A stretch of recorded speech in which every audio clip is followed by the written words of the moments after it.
The kitchen smells wrong.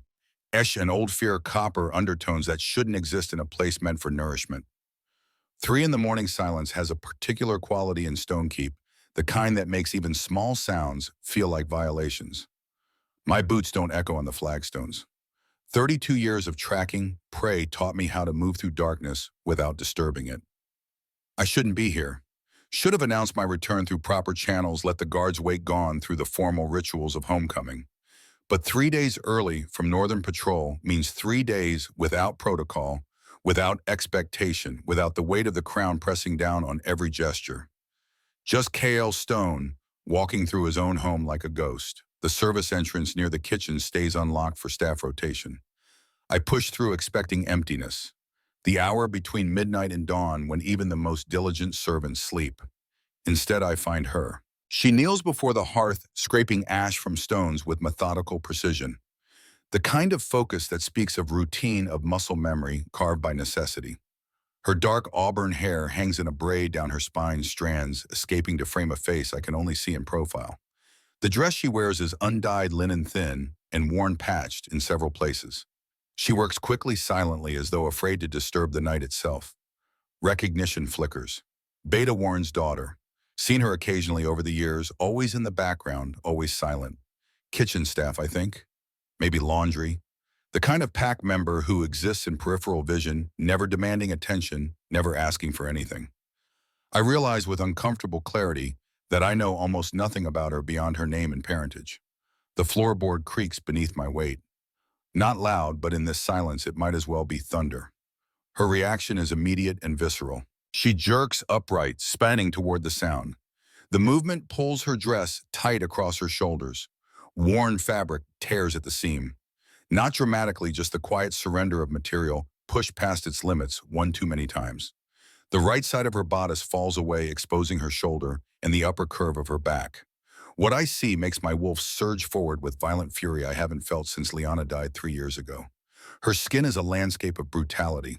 Fresh welts, angry and red cross older scars that have healed white and raised. The pattern is unmistakable to anyone with military training. These are not accidental injuries, not falls or kitchen burns or any of the explanations that will undoubtedly follow. These are deliberate, systematic, administered with precision, designed to cause maximum pain while avoiding permanent damage to vital areas.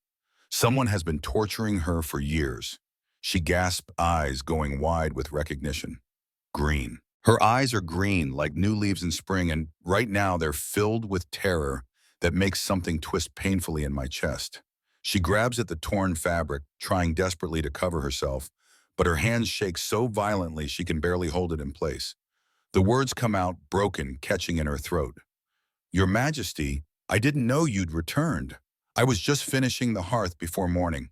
I'll leave at once." She drops into an awkward curtsy, wincing as the movement pulls at her injuries. "Stop." The command comes out harsher than I intend. My wolf is too close to the surface, responding to the scent of blood and fear that fills the small space. I force myself to gentle my tone. "Stand up, please, just stand up." She obeys but keeps her eyes fixed on the floor. Her whole body trembles. The fierce scent intensifies, sharp and acrid. It makes something in my chest constrict, makes breathing difficult. This is not the fear of someone caught doing something wrong. This is the fear of someone who expects violence. "How did you get those marks?" Silence. She presses her lips together, hands twisting in the torn fabric until her knuckles go white. "I fell, yesterday, carrying water. It was clumsy of me. Too fast, rehearsed. The kind of lie told so many times it comes automatic." "Look at me." She flinches at the command but raises her eyes. In the dim firelight I can see they're a striking green, the color of forest canopy in summer. They're also filled with profound terror that makes my breath catch. This is not the fear of being caught in a transgression. This is the fear of someone who has learned to expect nothing but pain. Those marks were not made by falling. Those are whip marks from a training lash, specifically the kind used in the practice yards for soldiers who break formation. Her lips press together. She says nothing, but her hands twist in the torn fabric of her dress until knuckles go white. "You have at least 24 scars visible right now. Some are years old. You didn't get those from falling." Still silence. But tears gather in her eyes, though she blinks them back with fierce determination. I keep my distance, sensing that if I move closer, she might bolt. My wolf snarls inside my mind, demanding to know who did this, demanding blood and retribution. I force the rage down, knowing it will only terrify her further. Who did this to you? No one, Your Majesty. I told you I fell. Ember. I make her name gentle, a question rather than demand. I can see what these are. I need you to confirm it. She shakes her head, tears finally spilling over, despite her efforts. Please, please, I must return home before dawn. If I'm late, there will be consequences. The careful phrasing tells me everything. Consequences, not from neglecting her duties. From someone who monitors her movements, who will punish tardiness. Someone who has trained her to fear the very concept of being noticed. My hands curl into fist at my sides. My wolf snarls, pushing against control, demanding release. But I force it down. She needs calm, not more threats. Turn around, let me see your back. Your Majesty, please. That was not a request. She turns slowly, lowering the torn fabric completely. What I see makes my vision go red at the edges. The fresh welts are worse than I initially thought. Some have broken the skin, leaving thin lines of dried blood. But it's the older scars that truly horrify me. Layers upon layers of them, crisscrossing her entire back from shoulders to waist. Some are thin lines, others thick and ropey from improper healing. This has been happening for years, many years. The pattern is unmistakable. Military precision. Someone with training, with access to discipline equipment, with authority to act without question. Who? The word comes out as a growl. My wolf is too close now, pushing against my control. Her shoulders hunch inward, making herself smaller. I cannot or will not. It doesn't matter. Her voice is barely audible. Please, Your Majesty, I am no one. I am less than no one. What happens to me is of no concern to anyone. I just need to finish my work and go home. Less than no one. The words detonate in my chest with sickening clarity. Someone has convinced this woman, this pack member, someone I am sworn to protect, that her suffering doesn't matter, that she has no value, that she deserves this. I move closer, unable to stop myself. She tenses, but doesn't flee. You are the daughter of my beta. You are a member of this pack. That makes you very much my concern. My father would not agree with that assessment. The words slip out before she can stop them. Her eyes go wide with horror at her own admission. Understanding crashes over me with sickening clarity.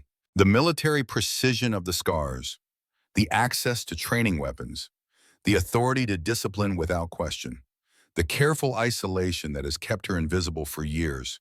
Beta Warren, her own father. Show me your arms. Your Majesty. Now. She pulls up her sleeves with shaking hands. More scars, burns from hot metal on her forearms, bruises in various stages of healing circling her wrists where she's been restrained. The wolf inside me howls for release, for justice, for the throat of the man who did this. But the woman in front of me is already terrified. If I lose control now, I'll only make it worse. I take a breath, forcing calm I don't feel. You will not return home tonight. Panic edges into her voice. I cannot. There will be, please, Your Majesty, you don't understand. I understand perfectly. I move to the door, calling out. A guard appears within moments, looking surprised to see the Alpha King in the kitchens at this hour. Escort this woman to the eastern servant quarters. Give her a room with a lock on the inside. She is not to leave and no one is to disturb her. Post guards if necessary. The guard glances at Ember with curiosity but has the sense not to ask questions. Yes, Your Majesty. Ember looks at me one more time. There's no gratitude in her expression, only exhaustion and resignation. She expects this protection to be temporary. She expects to eventually pay for tonight's safety. The thought makes my chest ache. As the guard leads her away, I stand alone in the kitchen. The smell of her blood still hangs in the air, mixing with old fear and newer desperation. My wolf circles restlessly, unsatisfied with merely removing her from immediate danger. It wants more. It wants justice. It wants to understand why my wolf cares so much about someone I barely know. 3 years since Liana died, and I've felt nothing. No interest in potential mates, no desire for connection. I assume that part of me died with her, but standing in this kitchen looking at the blood-stained ash where Ember had been working, I feel something stir. Not attraction, not yet. Something more fundamental, bone-deep certainty that she's important. That what happens to her matters in ways I can't yet explain. Dawn will come in a few hours. I need to sleep to think clearly before taking action. But I know sleep won't come. Every time I close my eyes, I'll see those scars. Every time I breathe, I'll smell that fear.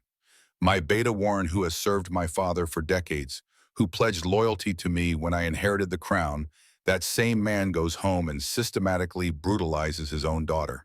How many others know? How many have seen and said nothing? How long has she been invisible, suffering in silence while the rest of us went about our duties? The questions chase each other through my mind as I leave the kitchen. Somewhere in the servant quarters below Ember is either sleeping or lying awake, probably wondering what fresh hell this intervention will bring her. I walk through corridors I've known my entire life, seeing them differently now. How many other invisible sufferers move through these halls? How many secrets do these stone walls contain? Tomorrow I will begin asking questions. Tomorrow I will start unraveling the truth.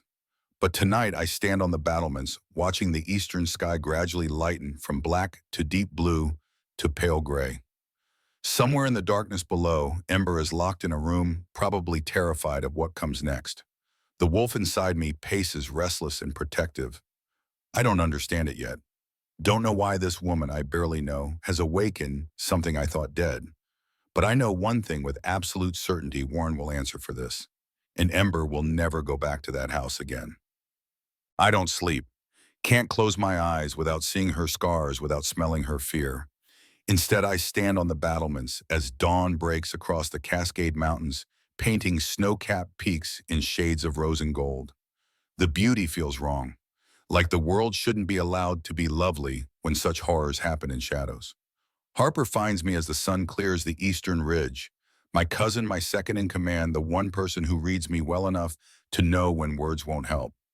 She stands beside me in silence for several minutes, just present. Finally, "You've been out here for 2 hours. The servants are starting to talk." Let them talk. They will anyway.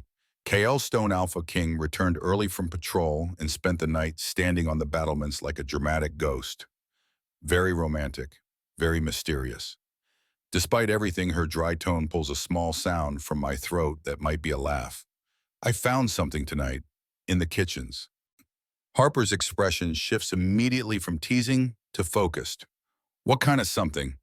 Someone, Warren's daughter, covered in scars from systematic abuse. The silence that follows holds weight. Harper has been my second for 3 years since I inherited the crown. She's seen combat, death, political maneuvering. Not much surprises her. This does. Warren, Beta Warren, has been beating his daughter. For years, maybe her whole life. I turn to face her. She's in the eastern servant quarters, locked in for her own protection.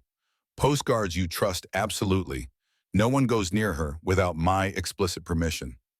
You think Warren will come for her? I think desperate men do desperate things. Harper nods once already moving. I'll handle it. What else do you need? Everything. I want to know how long this has been happening. Who knew? Who saw and said nothing? I want medical records, witness statements, anything that proves what I saw. That might take time. Warren has been beta for 30 years. People are loyal to him. Then we find the ones who aren't. My hands grip the stone battlements hard enough to hurt. She said she was less than no one. Someone convinced her she has no value, that her suffering doesn't matter. I want to know who helped create that belief. Harper studies me with the kind of scrutiny that comes from decades of friendship. This is personal. She's a pack member. That makes it personal. You know what I mean. She pauses, choosing words carefully. 3 years since Liana. You've been walking through life like a ghost. Now you find some girl in a kitchen and suddenly you're awake. The word hangs between us. Harper's expression softens. Yeah, awake. I don't have an answer for her. Don't understand it myself. Just know that something shifted last night in that kitchen. Something fundamental. Find out everything. I want names, dates, evidence that holds up under scrutiny. When I confront Warren, I need facts, not just accusations. Understood. Harper turns to leave, then stops. For what it's worth, I'm glad that you're awake again. She disappears through the tower door before I can respond. I spend the next hour watching the estate come to life below. Servants moving through courtyards, warriors heading to training yards, the ordinary rhythms of pack life. Somewhere in the middle of it all, Ember is either sleeping or lying awake wondering what happens next. The thought of her alone, scared expecting punishment for last night's kindness, it makes my wolf snarl with protective fury. I force myself to move, to return to my chambers, to change from patrol leathers into something more appropriate for the day ahead. My movements are mechanical, automatic.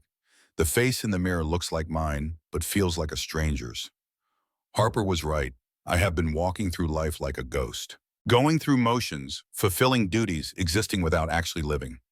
Liana's death hollowed me out, left me empty in ways that felt permanent.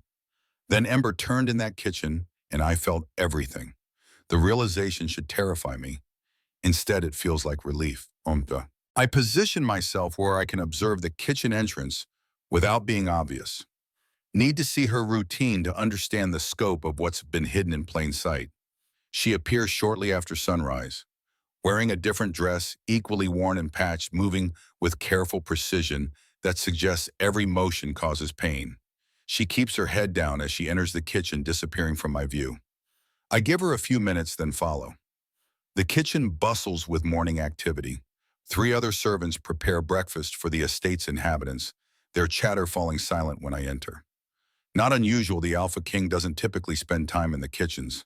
Ember stands at the far counter, scrubbing vegetables with single-minded focus. She hasn't looked up, though her shoulders tensed slightly when I entered. She knows I'm here. Some part of her is always aware of potential threats. I spend the next hour simply observing, speaking occasionally with the head cook about minor matters, maintaining the pretense of casual inspection.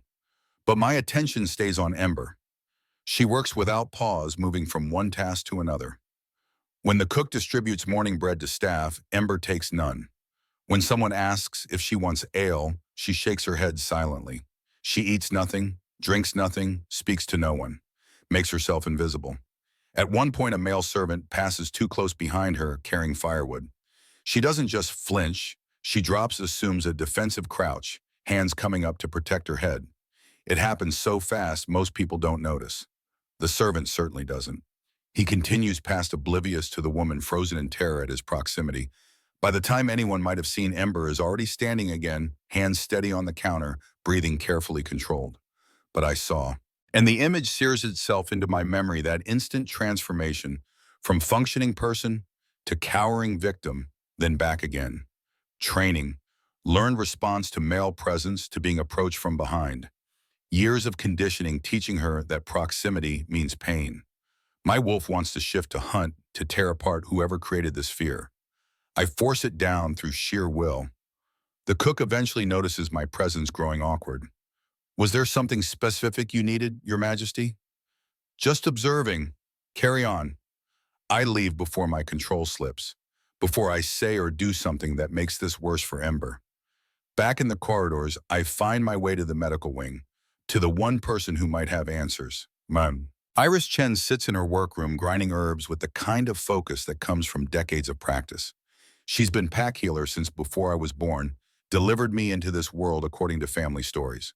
Silver hair braided in traditional style, deep lines around eyes that have witnessed generations of joy and suffering. She looks up when I enter unsurprised. I was wondering when you'd come. The statement hangs in the air. I close the door behind me. You knew about Warren's daughter. I've seen the marks for years. Her hands still on the mortar and pestle. On her arms at the market, her back when she came to me once with what she claimed was infection. Bitter laugh. I did nothing. Why? Because I'm a coward. Warren is beta. It wasn't my place to question his methods. She meets my eyes. I could say I had no proof. That abuse is hard to confirm without cooperation. But truth is, I didn't want the trouble. Easier to look away. The admission sits heavy between us. Complicity by silence. How many others made the same choice? Her mother, Catherine. How did she die? Iris's expression shifts to something more complex. grief mixed with guilt. 15 years ago, officially childbirth complications. She was delivering a son. Both died that night. Officially. I was the midwife. Iris's voice drops. The baby was healthy, then suddenly wasn't. Catherine hemorrhaged too fast, like she'd been given something to thin the blood. I suspected poison, but had no way to prove it. The implications detonate through my chest. Warren killed his wife. I think he killed the son he wanted and blamed the daughter he had. Started the abuse immediately after using Catherine's death as justification. Iris pulls out an old leather journal. I kept records, notes about suspicious circumstances. Catherine had been drinking a tonic Warren insisted she take daily for energy. After she died, I analyzed what remained. She shows me pages of careful notation, chemical analysis conclusions written in firm hand. Bloodroot, in small doses, causes hemorrhaging. In the amounts I found, lethal during childbirth. You had proof. You said nothing. I was young, newly appointed healer. Warren was beta war hero, beloved by the previous alpha. Who would believe a girl barely out of training over him? Her hands shake. I told myself I'd wait for more evidence, that I'd find the right moment. But the right moment never came, and a 9-year-old girl has paid for my cowardice for 15 years. I take the journal, writing her meticulous notes, dates, chemical compositions, witness observations, everything needed to build a case. Why tell me now? Because I'm an old woman with few years left, and because you're not your father. You wouldn't have let this happen. She stands, moving to a locked cabinet. There's more. Medical records I've kept on Ember over the years. Every time she came with injuries, every lie she told about falling or clumsiness, it's all documented. Files pile up on her workbench. Years of abuse carefully recorded, never acted upon. Did anyone else know? Some suspected. No one wanted to confront it. Iris hands me the files. We're all complicit, Your Majesty. Every person who saw and looked away, including me. I take the evidence, feeling its weight. You're telling me now that counts for something. Does it? Or am I just easing my conscience before death? She meets my eyes. What will you do? Bring this before the council. Present evidence. Strip Warren of his position and exile him for what he's done. And Ember stays under pack protection. No one touches her again. Iris nods slowly. She won't believe it. The protection. She's learned that safety is temporary, that pain is the only constant. Years of conditioning don't disappear because the Alpha King gives an order. Then I'll prove it to her, however long it takes. Why be you? The question is gentle but probing. You've been dead inside for 3 years. Why does this girl matter? I don't have an answer. Don't understand it myself. Just know that standing in her presence feels like waking up after long sleep, like breathing after drowning. I don't know, but she does. Iris studies me with the kind of scrutiny that comes from delivering babies and watching them grow. Your father would be proud of the man you're becoming. The words hit harder than expected. My father has been dead 5 years, killed defending our borders. I inherited the crown at 27, still grieving, completely unprepared. Then lost Liana 3 years later and stopped feeling anything. Now holding evidence of systematic abuse, something in me crystallizes. This is what it means to be alpha. Not just military victories or political maneuvering. Protecting those who can't protect themselves. Seeing the invisible. I'll need you to present medical testimony at the council session. Will you? Yes, it's long past time. I leave with arms full of evidence, mind already racing through how to present this. Warren has allies on the council, people loyal to him for decades. This needs to be airtight, irrefutable, impossible to dismiss. But first, I need to talk to Ember. Need to explain what's happening before she hears it from someone else. I find her exactly where I expect, in the kitchens, scrubbing the same pot over and over with mechanical precision.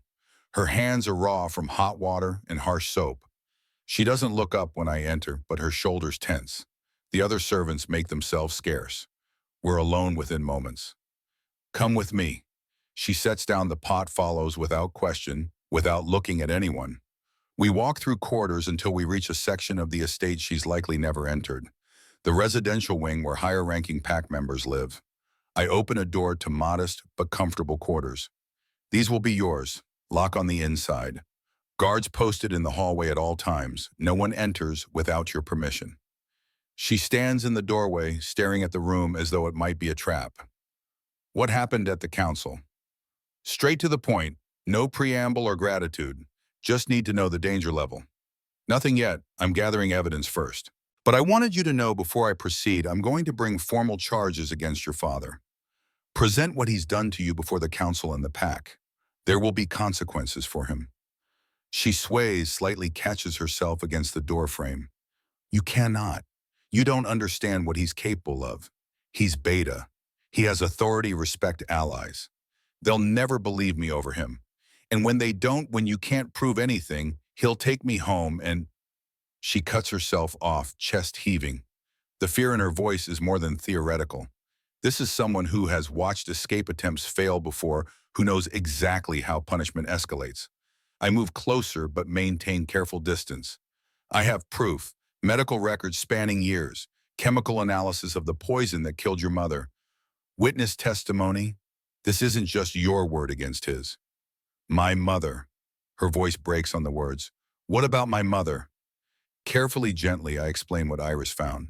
The poison, the manufactured tragedy, the years of using Catherine's death to justify abuse. Ember slides down the door frame until she's sitting on the floor, arms wrapped around her knees. Not crying, just breathing through shock that threatens to overwhelm. He killed her. He killed my mother and blamed me. Yes, I spent 15 years thinking it was my fault, that I tired her out, that I wasn't good enough, wasn't disciplined enough. Everything he did to me, I thought I deserved it because... Her voice fractures completely. I crouched nearby, not touching, just present. None of it was your fault. Not your mother's death. Not the abuse. You were a child, 9 years old. You deserve protection, not punishment. But I believed him. I believed I was worthless, that I killed her, that everything he did was to make me better. That's what abusers do. They make you believe the abuse is your fault, that you deserve it. It's how they maintain control. She looks at me, then really looks, and something in her expression cracks open. Why do you care? I'm no one, just kitchen staff. Warren is beta war hero, loyal to your father for decades. Why would you risk political complications for someone like me? The question echoes Iris's earlier words. Why does this matter? Why does she matter? Because you're a member of my pack. That gives you value, gives you protection. And what was done to you was wrong, evil. I have the power to make it right. That means I have the responsibility to act. She studies my face like she's searching for the lie, the angle, the hidden cost. You're going to proceed with counsel charges, regardless of my cooperation. Yes. And if I ask you to stop, to leave it alone, I'd ask why you want to protect someone who tortured you. I don't want to protect him. I want to survive him. If you can't prove everything, if the council doesn't believe you, he'll take me back. And what he's done before will look like mercy compared to what comes next. The brutal practicality in her voice speaks to years of learning exactly how punishment escalates. Then we make sure the proof is irrefutable. We make sure the council has no choice but to act. I meet her eyes. But I need you to trust me, just for a little while. Can you do that? The silence stretches long enough, I think she'll refuse. Finally, barely audible. I don't know how to trust, but I can try my... It's not agreement. Not really. But it's the beginning of one. That's enough, for now. I stand offering my hand. She stares at it like it might be a trap, then takes it. Her palm is rough with old calluses marked by scars. I pull her to her feet. Get some rest. Eat something. I'll post guards you can trust. Tomorrow we begin preparing for the council session. She nods, steps into the room, pauses at the threshold. Your Majesty, Kale. When we're alone, just Kale. Kale. Testing the name like foreign language. Thank you for seeing me. Most people don't. She closes the door. The lock clicks from inside her choice to engage it. The sound feels like progress, however small. I post Harper's most trusted guards, give explicit instructions about Ember's safety, then return to my chambers. Dawn was hours ago. The day has barely started, but I feel like I've lived years in the span of one night. Sleep doesn't come during what remains of daylight. I lie in bed, staring at ceiling mine, replaying Ember's scars, her fear, the hollow acceptance in her voice when she talked about deserving abuse. My wolf paces restlessly, unsatisfied with merely removing her from danger. It wants justice, wants Warren's blood, wants to understand why this woman I barely know has awakened something I thought died with Liana. The grief hits fresh, unexpected. 3 years and I still miss her. My Luna, my mate killed during routine border patrol. Because I wasn't fast enough, wasn't strong enough, wasn't there when she needed me. I've carried that failure every day since. Let it hollow me out, turn me into something functional, but empty. Going through motions without purpose, beyond duty. Then Ember appeared in a kitchen, covered in ash and blood, and I felt everything at once. Not attraction, not yet, though my wolf stirs with interest I haven't experienced since mating with Liana. Something deeper, more fundamental. Recognition, maybe? Or destiny wearing practical clothes. The thought should terrify me. Instead, it feels like waking up. Eventually, I give up on sleep. Rise dress, return to planning. Harper arrives mid-afternoon with her findings. You're not going to like this. She spreads documents across my desk. Financial records, correspondence, witness statements compiled through careful interviews. Warren has been systematically isolating Ember since her mother died. Removed her from PAC school at age 9, claiming she needed private instruction after failing to cope with Catherine's death. No one questioned it. Failed to cope meaning he was beating her. Presumably, by the time she turned 16 and underwent maturity ceremony, she'd been invisible for 7 years. People forgot she existed beyond Warren's quiet daughter who works in kitchens. Harper pulls out another file. The ceremony itself, 8 years ago. Public record shows Ember experienced incomplete transformation with severe distress. Warren requested permission from your father to provide intensive private discipline to correct the deficiency. My father granted it. He trusted Warren implicitly. War hero, loyal beta, decades of service. No reason to suspect ulterior motives. Harper's expression hardens. But here's where it gets worse. I found this in Warren's private correspondence. She shows me a letter dated 8 years ago addressed to someone in the Southern Territories. The handwriting is Warren's discussing purchase of Silvervale Root, a refined wolfsbane derivative used to suppress transformation. He drugged her before the ceremony, made sure she'd fail publicly so he could justify the isolation and abuse. Jesus! The scope of the conspiracy makes my stomach turn. Premeditated, planned years in advance. It gets worse. I found financial records showing Warren has been paying someone identity unclear for continued supplies of wolfsbane. He's been giving it to her for 8 years. Not enough to kill, but enough to keep her wolf suppressed to maintain the illusion of deficiency. Can Iris reverse it? She thinks so, purging protocol over several weeks. But the psychological damage, Harper trails off. Ember truly believes she's defective, that she failed on her own. Having that belief confirmed by drugging for 8 years, that's going to be harder to heal than physical wounds. I take the evidence reading through each damning piece. Warren's crime isn't just abuse. It's systematic destruction of his daughter's identity, her self-worth, her connection to her wolf. When is the council session? I called emergency session for tonight. All members will attend. This is too urgent to delay. Harper pauses. Kale, some council members are Warren's allies. They're going to resist this, fight the accusations. Then we make the evidence irrefutable. There's one more thing. Harper's voice drops. The truth stone has been requested. The words land like physical blow. The truth stone is ancient artifact kept in council vaults for rare occasions when absolute verification is needed. It forces honesty from whoever it focuses on, retrieves suppressed memories, projects them for all to witness. The process is invasive, painful, and occasionally fatal to subjects who resist strongly. Who requested it? Counselor Marcus Vale claims we need absolute certainty before destroying Beta's reputation on accusations from unreliable source. Harper's disgust is evident. He's Warren's closest ally on council. Of course he is. I stand pacing. The stone will hurt her, force her to relive trauma in front of everyone. But it will also prove everything beyond doubt. No one can claim manufactured evidence if they watch memories firsthand. The logic is sound. And yet the thought of putting Ember through more pain, of making her trauma public entertainment, it makes my wolf snarl with protective fury. I need to ask her. Give her the choice. The council might demand it regardless. Then I'll fight them, but Ember deserves to know what's coming, to decide for herself if she's willing to undergo that invasion. Harper nods approval. That's what makes you different from your father. He would have proceeded, claimed it was necessary. You're asking.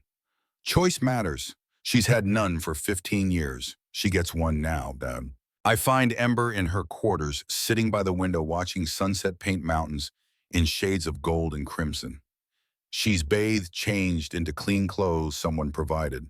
The dress actually fits, showing a figure too thin from years of inadequate nutrition, but still graceful.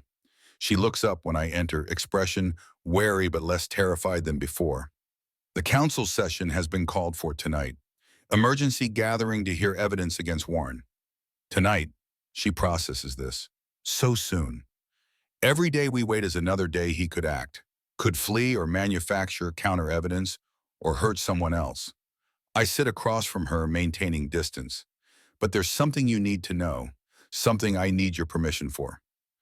I explain the truth stone, what it does, how it works, the pain and violation it represents. Watch her face go progressively paler as understanding settles. They want to use it on me. One council member requested it to verify your testimony beyond doubt, which means reliving everything in front of everyone.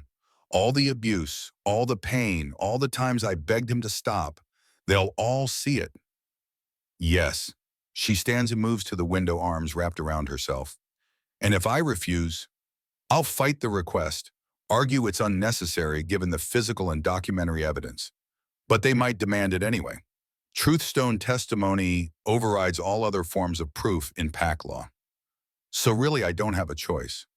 You have a choice about preparation, about understanding what's coming, about having someone on your side who will stop the process if it becomes too much. She turns, searching my face. Why do you keep doing this? Keep giving me choices. Keep treating me like I matter. Or is this guilt, pity, some political angle I'm too damaged to see? The question is blunt, almost confrontational.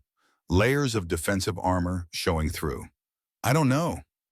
The honest answer feels inadequate but true. 3 years ago, my mate died. Liana. We were ambushed during border patrol.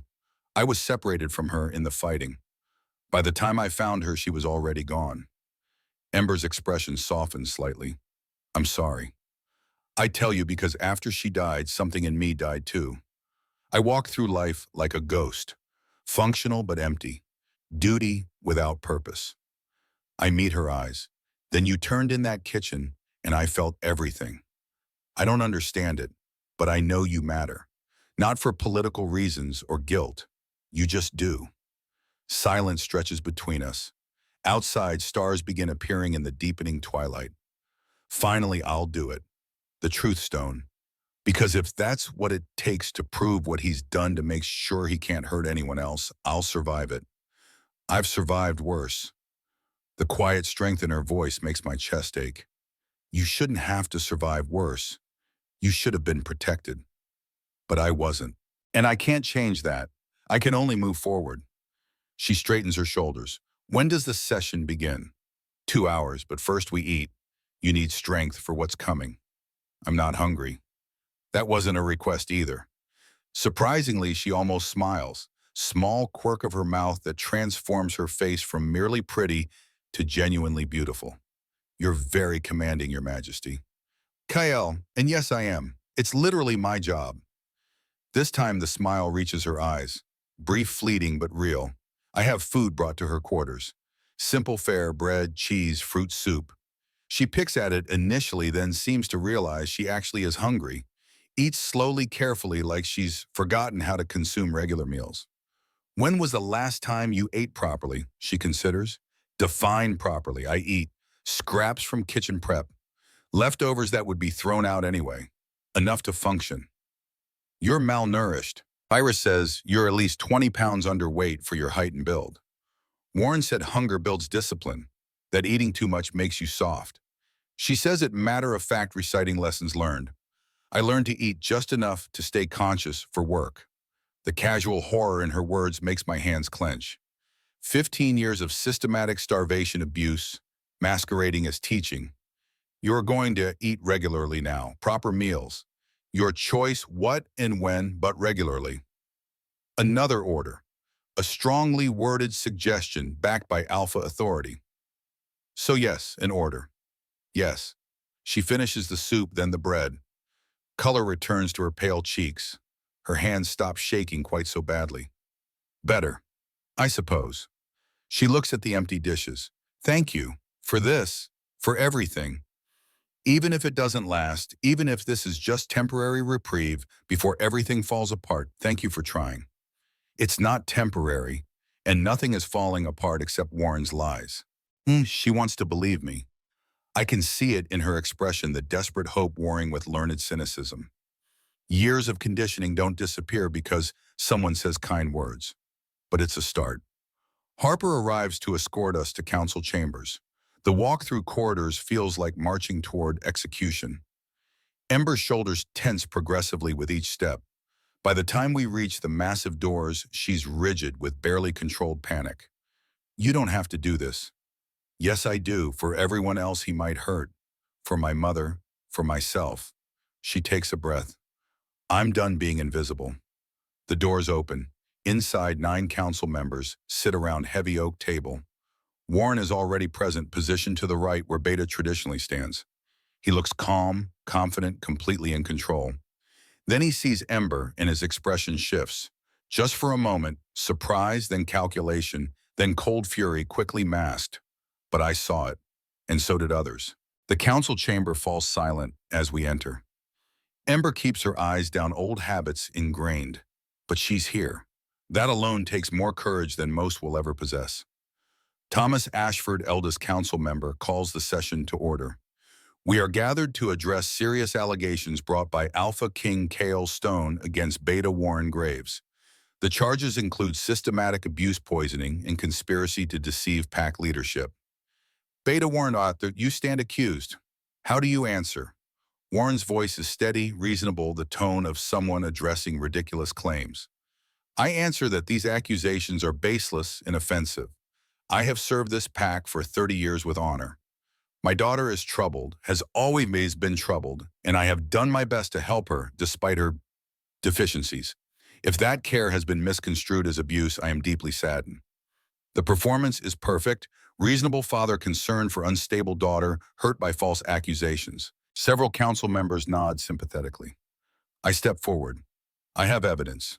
Medical records spanning 15 years. Chemical analysis proving Catherine Graves was poisoned. Correspondence showing Warren purchased wolfsbane to suppress his daughter's transformation. Financial records documenting systematic deception. I present everything: Iris's journals, chemical reports, witness statements, letters. The pile grows substantial. Warren's expression never changes, but something flickers in his eyes. Counselor Marcus Vale speaks up. With respect, Your Majesty, these documents could be fabricated. We need verification beyond circumstantial evidence and ancient medical notes. I invoke the right to truth stone testimony. Murmurs around the table. The truth stone is rarely used, reserved for cases where absolute certainty is required. Thomas Ashford looks troubled. The stone is invasive and painful. Are we certain this is necessary? We're accusing the Beta of heinous crimes based on the word of someone who has admitted mental instability. Marcus's tone is sympathetic but firm. The truth stone will prove innocence or guilt beyond dispute. It's a trap disguised as fairness. Marcus thinks Ember will refuse, will seem like she has something to hide, or that she'll break under the stone's invasion, making her testimony unreliable. Ember steps forward before I can intervene. I'll do it. I have nothing to hide. Shock ripples through the chamber. Warren's mask slips again, just for a heartbeat, showing genuine surprise. The truth stone is brought from secure vault. Massive black crystal silver veins pulsing with energy that makes my skin crawl even from distance. Ancient magic older than our pack, older than our laws. It's placed on platform at chamber's center. Ember is directed to stand within the focus circle.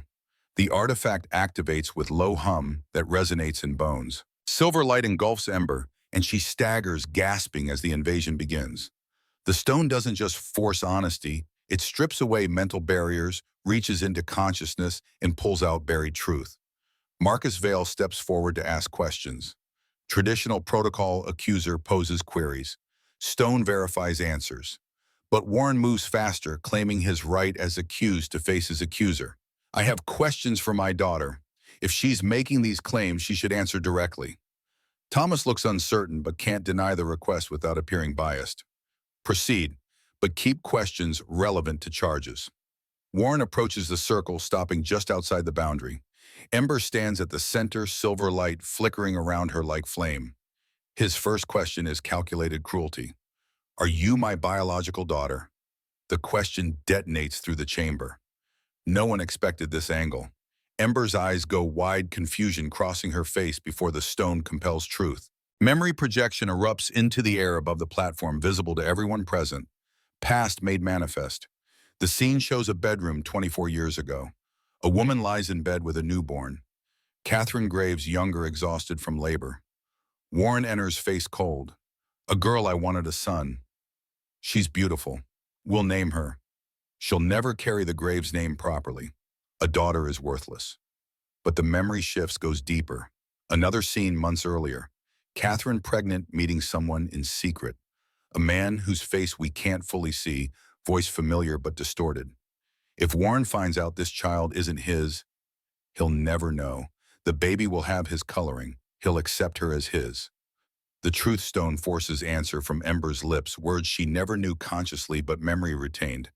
No, I am not your biological daughter. The chamber explodes. Voices rising in shock, disbelief, demands for explanation.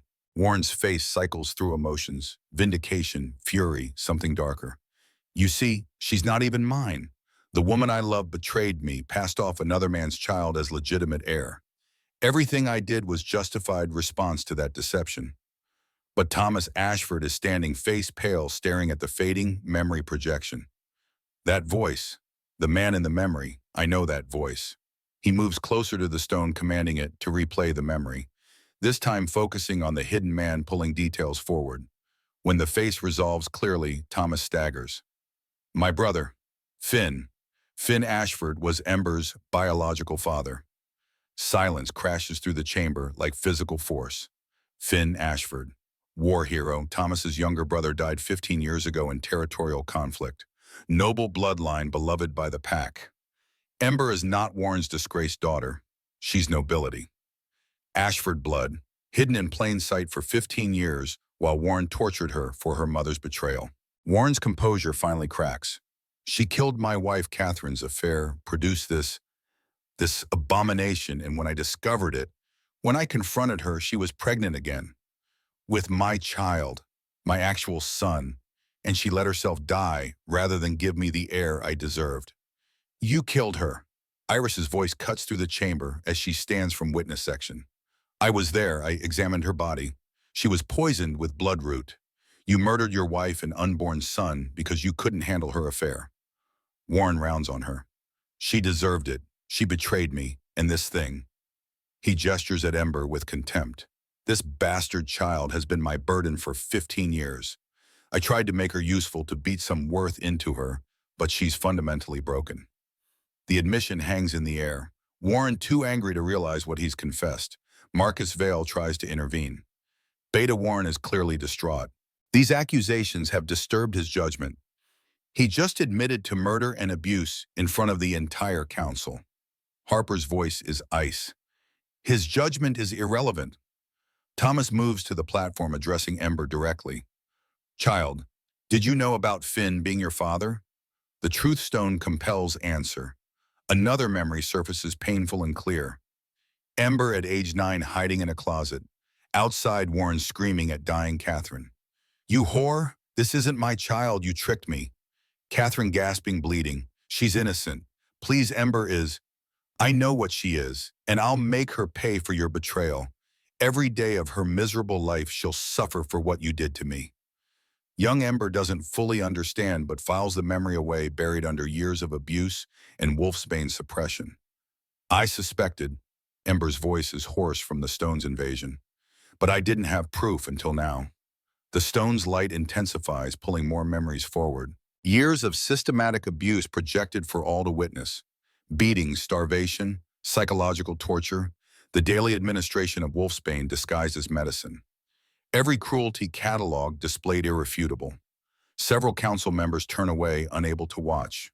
Others sit frozen in horror. Even Marcus Vale looks disturbed, though he maintains composure. Finally, Thomas calls for cessation. Enough! We've seen enough. The stone's light dims. Ember collapses, nose bleeding from the invasion's intensity. I'm across the chamber before conscious thought, catching her before she hits the floor. She's shaking, breathing too fast, eyes unfocused. You're safe. It's over. You're safe. The words repeat like mantra until her breathing steadies. Thomas Ashford addresses the chamber voice, heavy with authority that comes from age and position. The Truth Stone has verified all accusations and revealed crimes beyond what was initially charged. Warren Graves has confessed to murder, conspiracy, systematic abuse, and poisoning. The evidence is irrefutable. Motion to strip Warren of beta position and exile him for his crimes. All in favor. 8 hands rise. Only Marcus Vale abstains, likely calculating a political cost of supporting Warren now.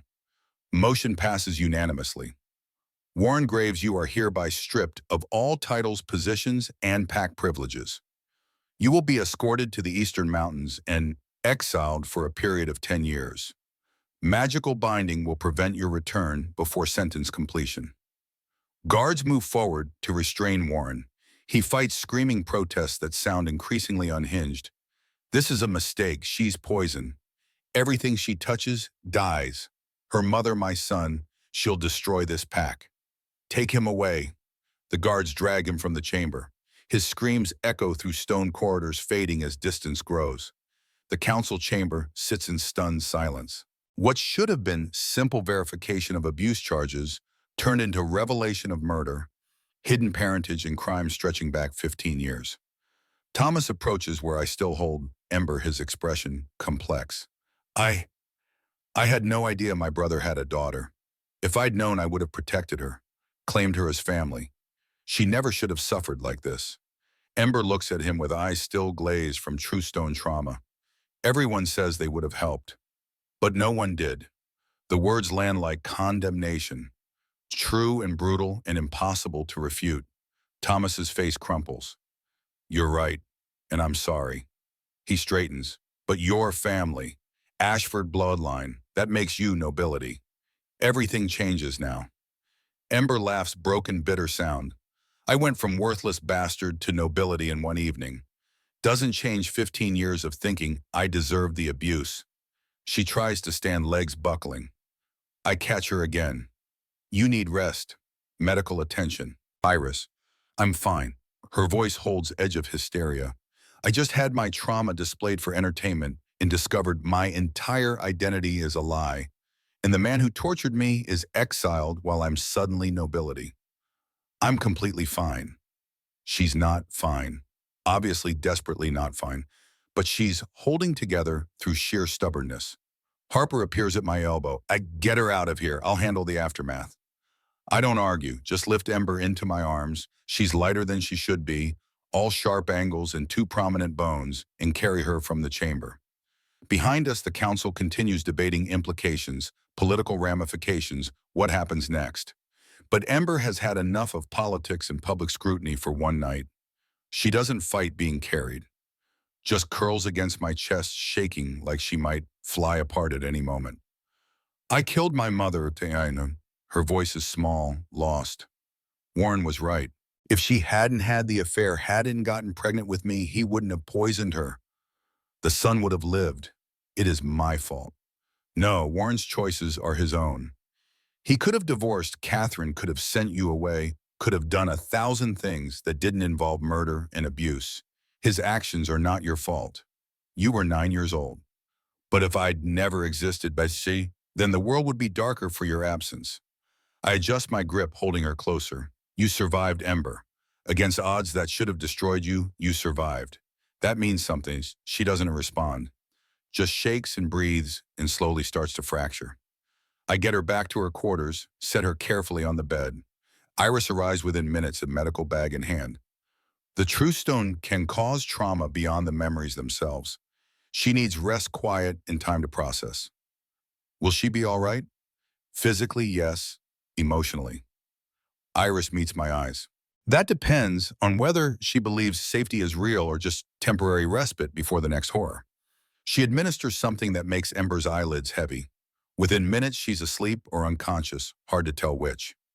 I post guards, give explicit instructions about who's allowed entry, then return to my chambers. Dawn is hours away again. Another night without sleep, mine too loud with revelations and implications. Ember is Ashford nobility, Thomas's niece. That changes everything in ways I'm still processing. No longer just a victim I'm protecting out of duty. She has bloodline family connections, legitimate claim to status. And yet that shouldn't matter. She mattered before we knew about Finn. The abuse was wrong regardless of her parentage. But pack politics don't work on moral absolutes. They work on power lineage connections. Tomorrow Today will deal with fallout. Questions about why Finn never claimed her, whether Catherine told him about the pregnancy, what Thomas's family thinks about suddenly having a niece. But tonight I let myself feel the enormity of what Ember survived. 15 years of systematic torture, believing she deserved it, convinced she was fundamentally broken. My wolf stirs, protective and possessive in ways that should concern me. I barely know her. 3 days since finding her in the kitchen. Yet something about her pulls at me, makes me want to stand between her and the entire world if necessary. Not love. Too soon for that. But recognition, maybe. Or the beginning of something that could become more given time and patience. Liana's memory rises, familiar grief washing through. I loved her completely. Her death hollowed me out. For 3 years I existed without actually living. Then Ember appeared and I felt everything again. The guilt of that feeling anything for someone else when Liana's loss still aches sits heavy. But staying dead inside won't bring Liana back. She wouldn't want me to stop living, to freeze in grief forever. Maybe it's time to try again. To let myself feel, to risk caring about someone new, to acknowledge that life continues even when you think it shouldn't. Maybe Ember appearing in my kitchen wasn't coincidence, but purpose. The moon's way of saying it's time to wake up. The thought feels presumptuous. Ember isn't here to save me from grief. She's trying to survive her own trauma. Any feelings developing between us need to come from genuine connection, not just me projecting salvation onto her. But the possibility exists, and that alone feels like hope after years of numbness. I force myself to lie down, to close my eyes, to try for sleep I know won't come easily. Tomorrow brings challenges. Warren's allies on council will be angry. Political maneuvering will intensify, questions about Ember's status need addressing. But tonight she's safe. Warren is exiled. The truth is known. It's enough. For now, it's enough. 3 weeks since the council session. 3 weeks since Warren's exile, since the truth stone ripped open my past and displayed it for entertainment, since I learned my entire identity was built on lies. 3 weeks of Iris Chen's daily treatments, purging wolfsbane from my system with teas that taste like earth and burn, going down. 3 weeks of physical wounds healing while emotional ones stay raw and bleeding.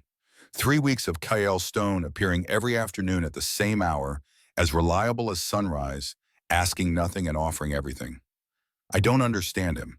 Don't understand why the AlphaKing wastes time on damaged goods, on the bastard daughter of a murdered noblewoman and her secret lover. Thomas Ashford claims me as family, now offers resources and protection and the weight of a surname that means something. But it doesn't feel real. Safety is a temporary condition, a brief respite before the universe remembers I'm not meant to have good things. Still, I let myself pretend. Let myself eat regular meals without guilt. Let myself sleep in a room with a lock that actually keeps danger out instead of trapping me in. Let myself believe, just for a moment, that maybe this isn't all about to collapse. The knock comes at the exact time it always does. 4 in the afternoon, never earlier, never later. Kale's particular brand of consideration, predictable, giving me space to prepare. I open the door. He stands there in training leathers, hair still damp from whatever he was doing before this. Storm gray eyes that see too much, know too much, make me feel exposed in ways that should terrify me but somehow don't. Walk with me. The question is always phrased as choice, even though we both know I'll say yes. Have said yes every day for 3 weeks, these afternoon walks becoming the axis my world rotates around. We end up in the private training yard behind the estate, away from curious eyes and gossip. He's brought me here before, shown me basic stances and breathing techniques. Today feels different, more purposeful. Your wolf is stronger and Iris says the wolfsbane is nearly purged. She thinks I could attempt partial transformation soon, maybe full shift within a few weeks. The words feel strange. 15 years believing I was fundamentally broken defective. Learning it was all manufactured, it breaks something and rebuilds it simultaneously. Kale moves to the center of the yard, gesturing for me to join him. Show me your stance. I assume the position he's taught me over previous sessions. Feet shoulder-width apart, knees slightly bent, weight centered. Taking up space instead of making myself small. His hands come to my shoulders, adjusting my posture. The touch is careful, giving me every opportunity to pull away. But his warmth seeps through. Fabric makes my wolf stir with interest that feels both new and ancient. Better, now defense. Someone comes at you from behind. What do you do? He demonstrates the approach, moving slowly enough I can track his intentions. My body responds instinctively. Drop, twist, use his momentum against him. Movements learned not from training, but from survival, from 15 years reading threats. Good, you already know this. Your body remembers even if your mind doesn't trust it yet. We drill for an hour. Basic blocks, simple strikes, how to read an opponent's intentions through body language. Nothing fancy, just foundations.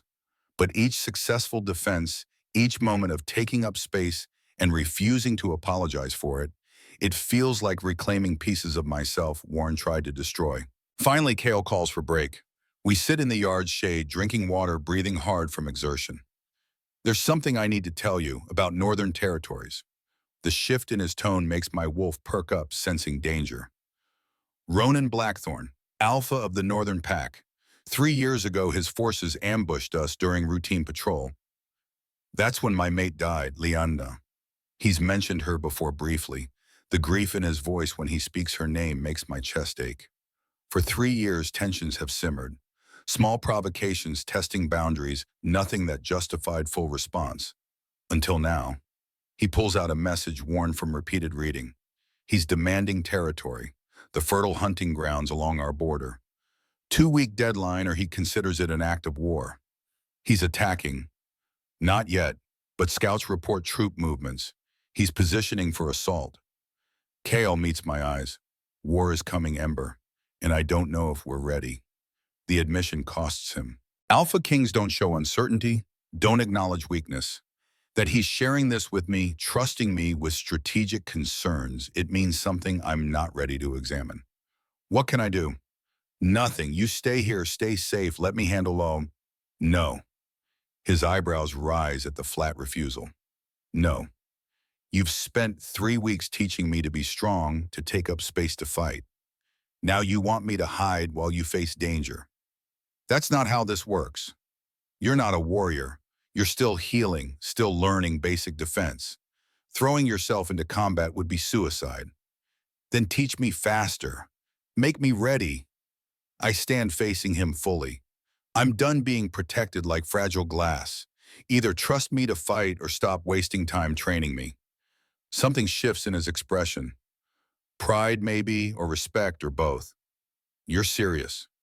Completely. He studies me for a long moment, weighing options. Training intensifies. Every day, multiple sessions. And if war comes, you follow my orders exactly. No heroics, no unnecessary risks. Deal. We shake on it, his hand warm and calloused in mine. The contact sends electricity up my arm, makes my wolf press against my consciousness with interest I'm not ready to acknowledge. The next week blurs into brutal routine. Morning sessions with Kyle covering combat techniques. Afternoons with Iris continuing wolfsbane purges and working on reconnecting with my wolf. Evenings studying pack law and history with Thomas, who's taken his role as uncle with unexpected fervor. The physical changes are undeniable. Muscle builds where only bone existed before. Scars fade from angry red to pale silver. My wolf stirs with increasing frequency, closer to the surface, almost ready to emerge fully. And through it all, Kale is constant, present but not suffocating, supportive but not patronizing. He tells me about leadership burdens, the impossible choices that keep him awake, the weight of knowing every decision affects hundreds of lives.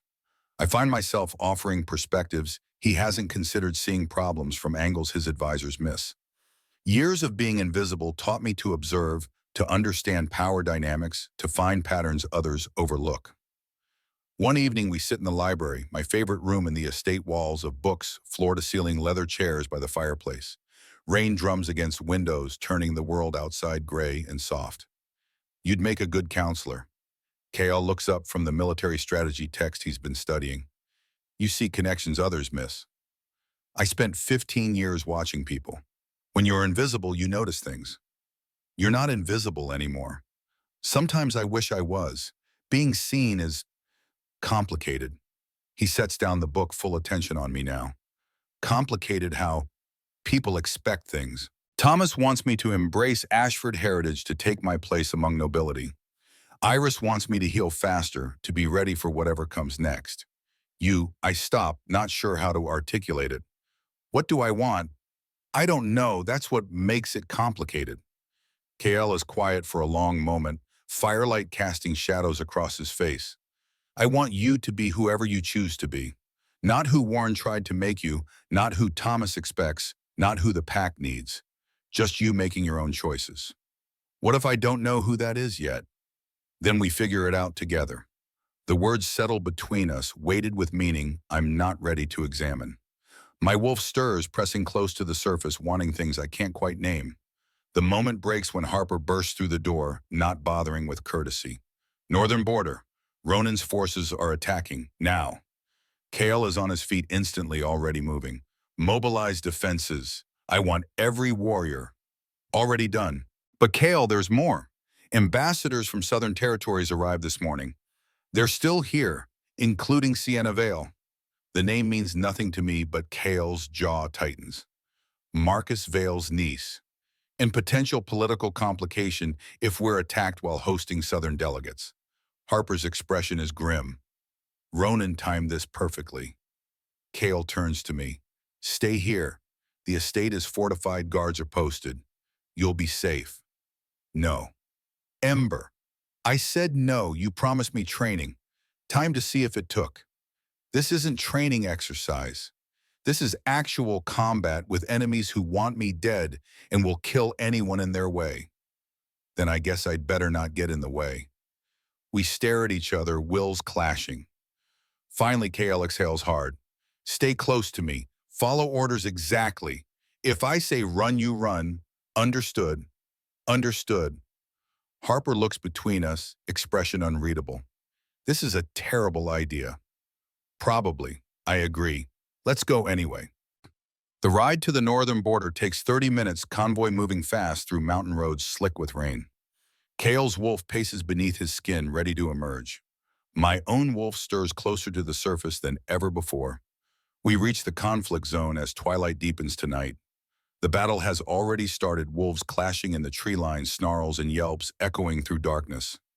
Kale shifts before the vehicle fully stops, massive dark wolf exploding from confining human form. He's beautiful and terrifying in equal measure, all controlled violence and predatory grace.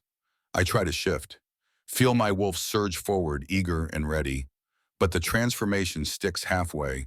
Claws emerge, teeth, lengthen vision, sharpens, but full wolf form remains just out of reach. Harper appears beside me in wolf form, larger than I expected, all silver-gray fury. Stay behind the lines. No heroics. The pack bond carries her voice directly to my mind, strange and intimate. Then the fighting intensifies and there's no time for fear. I grab a silver-bladed knife from the armory truck, following Harper into the chaos. The battle is nothing like training. It's visceral, brutal, overwhelming. Wolves tear at each other with savage fury. Blood slicks the ground. The smell of fear and rage and death fills the air. I see Kyle fighting three opponents simultaneously, holding the center line.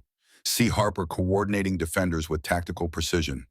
See wolves I don't recognize, must be the Southern delegates fighting alongside our pack. Then I see her, a woman in wolf form, golden fur and amber eyes, fighting two of Ronan's wolves. She's skilled, trained, but outnumbered.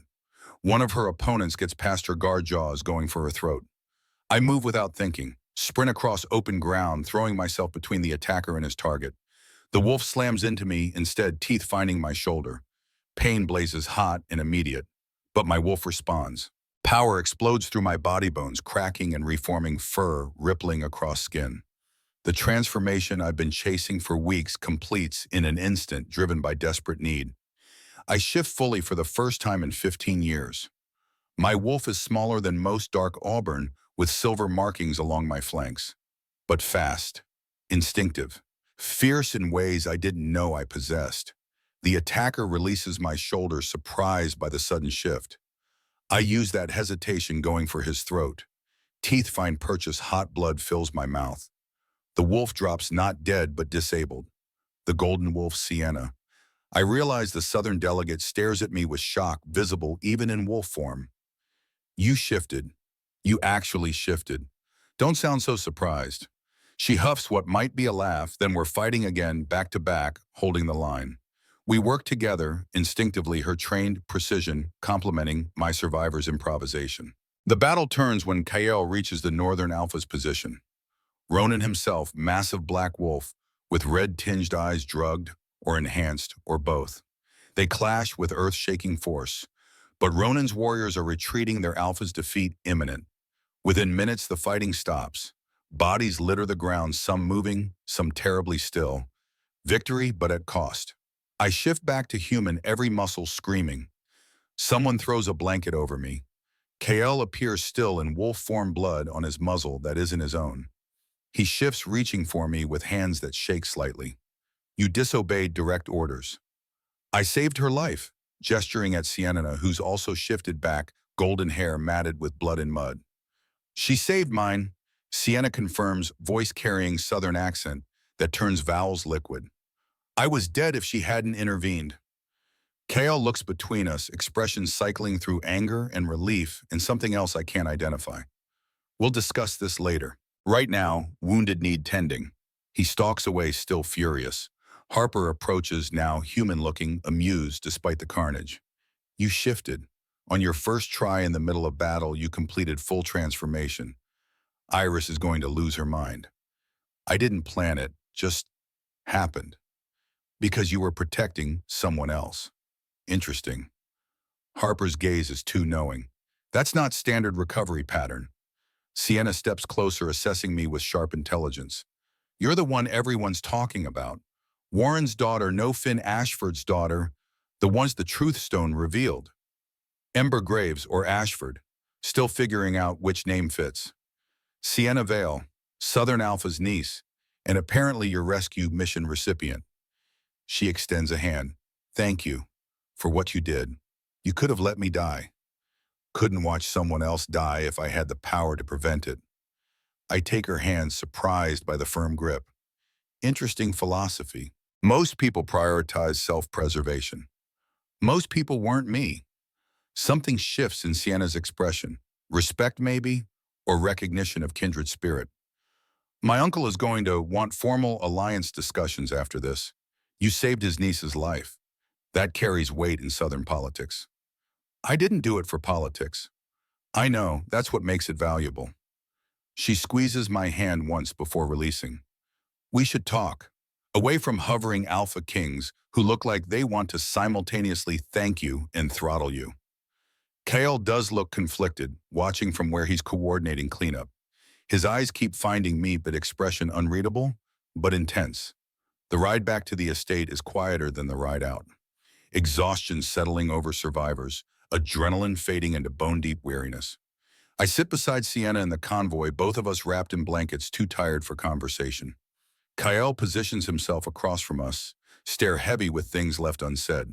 We reach the estate as dawn begins breaking.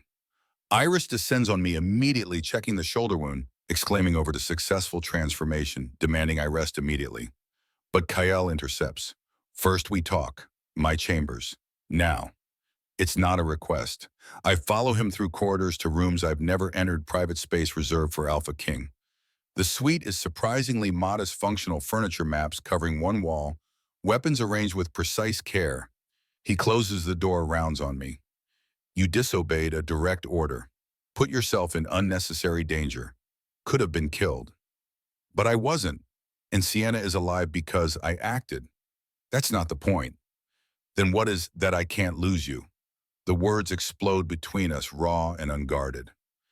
KL looks shocked by his own admission like he didn't mean to say it aloud. Silence stretches. My heart pounds against my ribs.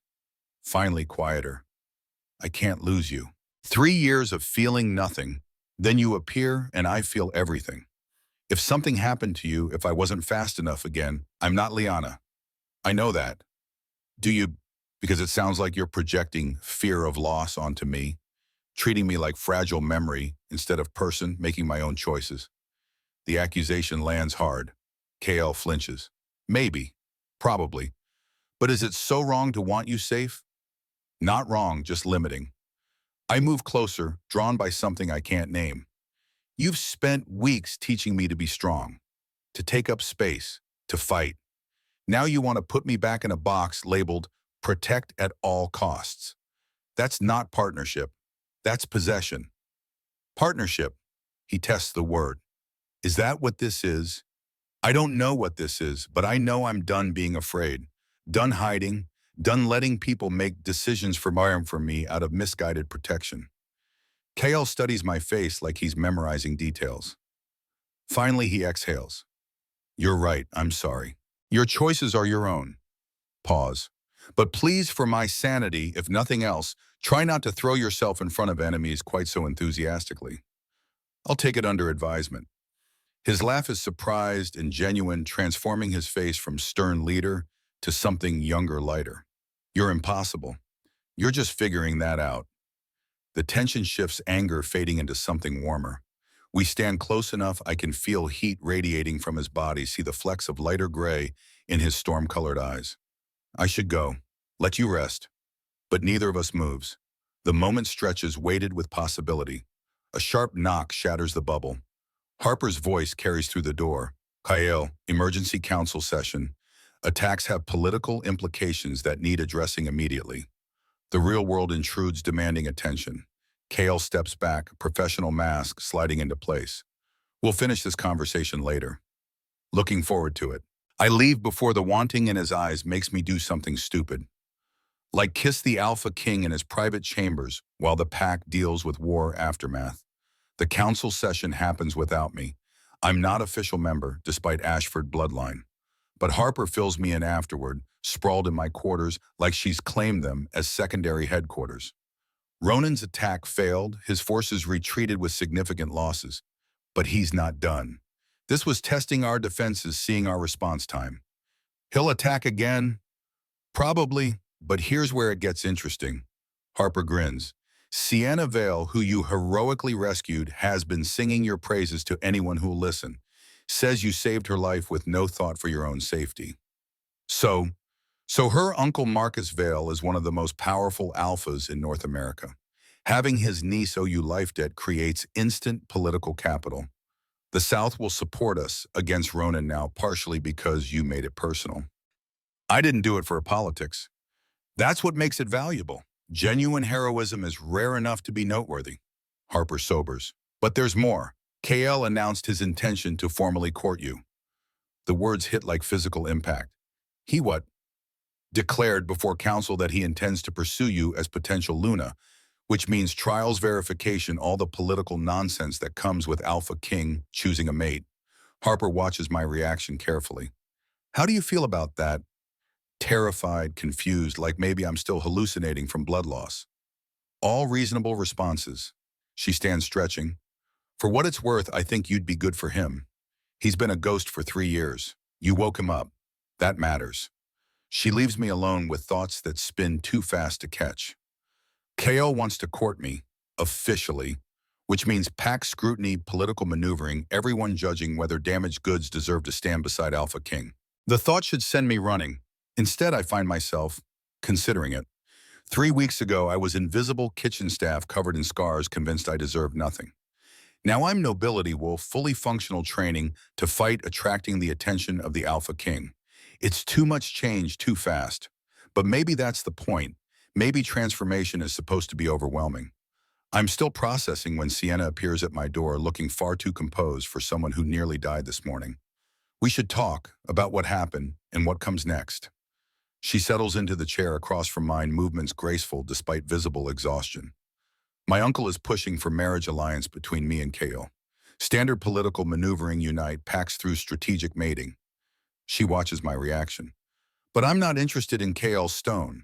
Why not? He's Alpha King, powerful, honorable, and completely in love with you. The words steal my breath. He's not, please, I've seen how he looks at you. Like you're the only real thing in a world of ghosts. Sienna leans forward. I don't want a mate who looks at someone else that way.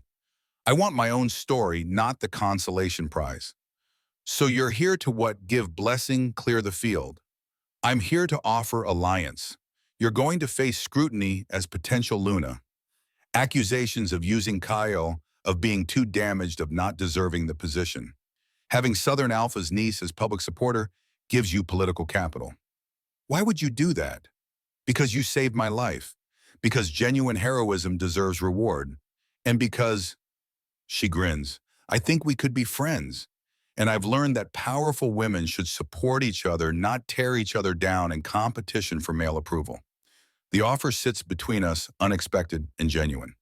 Friends, I don't know how to do friends. Neither do I really. Raised to view other women as competition. But maybe we figure it out together. I extend my hand. Sienna takes it, grip firm and sure. Friends. Friends who occasionally rescue each other from murderous northern wolves. Occasionally, I'm optimistic about our future adventures. Despite everything, the battle, the exhaustion, the overwhelming changes, I laugh. Real, genuine sound that surprises me with its lightness. Maybe friendship is possible. Maybe transformation includes more than just learning to shift and fight. Maybe it means learning to trust, to connect, to accept that good things can happen to people like me. The thought terrifies and exhilarates in equal measure. Over the next 3 days, patterns shift. Sienna becomes constant presence, dragging me to training sessions and strategy meetings, insisting I need to be visible and engaged. Thomas continues history lessons, trying to fill gaps in my education. Iris declares the wolfsbane purging, complete, my wolf fully accessible now. And Kale. Kale appears at every opportunity, finding excuses to be near, to talk, to share space. The courtship hasn't formally begun, but something is clearly building between us. I catch him watching me during council meetings I'm now allowed to observe. Feel his gaze tracking my movements across training yards. Notice how he positions himself close enough to intervene if needed, but far enough to let me handle things independently. It's intoxicating and terrifying. This careful dance of attraction and respect, of wanting and restraint. On the third evening after the battle, we're alone in the library again. Rain drums against windows, fire crackles in the hearth, the world outside distant and unimportant. Kyle sets down his book, attention fully on me. The council has requested formal trials of probation. The words drop like stones into still water. Trials. Ancient tradition for potential Lunas who don't come from traditional backgrounds. 3 tests, wisdom, strength, heart, designed to prove fitness to lead. And if I fail, you won't. You don't know that. I know you survived 15 years of systematic torture and came out strong enough to save lives, to fight in battle, to stand here questioning the Alpha King. The trials will prove what I already know. You're extraordinary. The conviction in his voice makes my throat tight. When 2 weeks, which means intensive preparation starting tomorrow. No pressure then. He stands crossing to where I sit, kneels beside my chair so we're eye level. Ember, I need you to hear this. I'm not asking you to undergo trials because I doubt you. I'm asking because the pack needs to see what I see. They need to understand that you earned this position, that you're not just the Alpha King's project or damaged goods he's protecting out of guilt. What if they don't see it? What if I'm just not enough? His hand comes to my face, gentle despite the calluses. You are more than enough. You are everything. The confession hangs between us, raw and honest. My heart pounds so loud I'm certain he can hear it. Kale, I'm not asking for anything you're not ready to give. Just acknowledgement that this, he gestures between us. This matters. You matter to me in ways I can't fully articulate. and I will wait as long as necessary for you to feel safe enough to explore what that means. I should pull away, should maintain distance, protect myself from potential loss, should remember that good things don't last, that safety is temporary, that letting myself care will only lead to pain. But looking into storm gray eyes that hold nothing but sincerity and want, and patience, I let myself lean into the touch. I'm terrified. So am I. Bud means we're both clear on the stakes. His laugh is soft warm. 2 weeks until trials. We'll spend every day preparing, teaching you pack law, conflict, mediation, combat techniques, whatever you need to succeed. And after, if I pass, then we see what happens, one day at a time. No pressure, no expectations beyond mutual respect and genuine interest. It's the most honest offer I've received in 15 years. No manipulation, no hidden agenda, just possibility freely offered mine to accept or reject. Okay, let's do the trials. Yeah. Yeah, but if this goes sideways, I reserve the right to say I told you so. Noted and accepted. We stay like that close enough to feel warmth, far enough to maintain propriety. The moment is fragile and perfect possibility stretching before us like unwritten future. Tomorrow brings new challenges. But tonight in this quiet library with rain outside and fire within, I let myself hope. Maybe transformation isn't just learning to shift and fight. Maybe it's learning to trust, to want to believe that damaged people can still have beautiful things. Maybe I'm allowed to be more than survivor. Maybe I'm allowed to be person who chooses joy, who risks caring, who dares to imagine future beyond mere survival. The thought is revolutionary and terrifying, and somehow, despite everything completely right, 2 weeks of preparation blur into single purpose. Every morning, Iris drilling me on pack law precedents, historical conflicts, mediation strategies. Every afternoon, Kael and Harper running combat scenarios, crisis management, simulations, testing my instincts under pressure. Every evening, Thomas sharing stories of past Lunas, how they navigated politics and leadership, the weight of the crown they carried. Sienna becomes unexpected, constant appearing at odd hours with advice that shouldn't come from someone technically competing for the same position. The wisdom trial will present genuine dispute. Don't try to make everyone happy, that's impossible. Find solutions serving greater good while honoring tradition. She sprawls across my bed like we've been friends for years instead of weeks, comfortable in ways I'm still learning to accept. You sound experienced. Trained for this my whole life. Before you appeared, I was perfect candidate nobility, educated, politically savvy. Then you saved my life and I realized something. What being perfect candidate doesn't mean being right person. She meets my eyes. You care about people in ways I was taught to see them as political assets.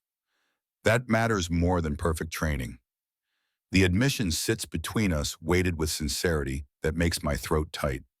Trial day arrives faster than I'm ready for.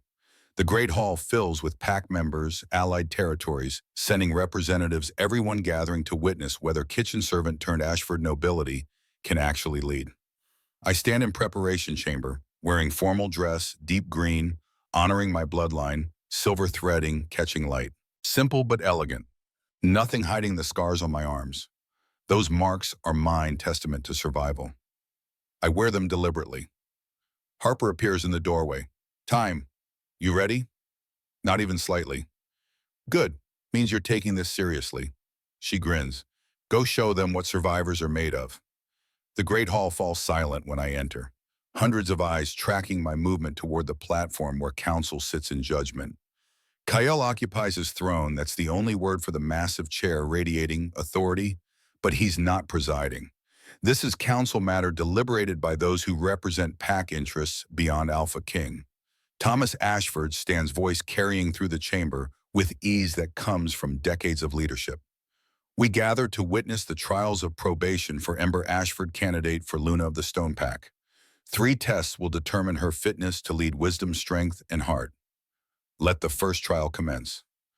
2 families are brought forward. Farmers both weathered from outdoor labor, both carrying grievances that radiate tension, visible even from distance. Thomas addresses them with practiced patience. State your dispute. The older man, Gideon Erlearn, speaks first. His family has hunted the forest between their properties for 3 generations. Tradition grants them rights, and denying access disrespects decades of precedent. The woman Petra counters with equal conviction. The forest is technically unclaimed territory. Her family needs the game as much as anyone, and being excluded based solely on who arrived first isn't justice, it's favoritism. Both have valid arguments. Both have supporters in the assembled crowd. The weight of expectation presses down as I realize this isn't theoretical exercise. My decision will actually affect these people's lives. Sienna goes first, presenting her solution with polished confidence. Award hunting rights to Gideon's family based on traditional precedent. Offer Petra's family access to different territory with comparable resources. It's functional, fair by certain definitions. But watching Petra's face fall, seeing her younger son's disappointment, something in me rebels against solutions that declare winners and losers. Thomas turns to me. Ember Ashford, your judgment. I step forward, buying time by approaching both families, seeing them as people rather than political problem. Tell me about your hunting patterns. What times of year do you need fresh game most? The question surprises them, but they answer. Gideon's family hunts heavily in autumn and winter, preserving meat for cold months. Petra's family needs spring and summer game fresh meat that can't be stored long in warmer weather. Understanding crystallizes. The forest will be shared. Gideon's family has exclusive hunting rights autumn through winter, when game is plentiful, and preservation techniques allow storage. Petra's family has exclusive rights spring through summer, when fresh meat is needed but can't be stored as easily. I meet both their eyes in turn.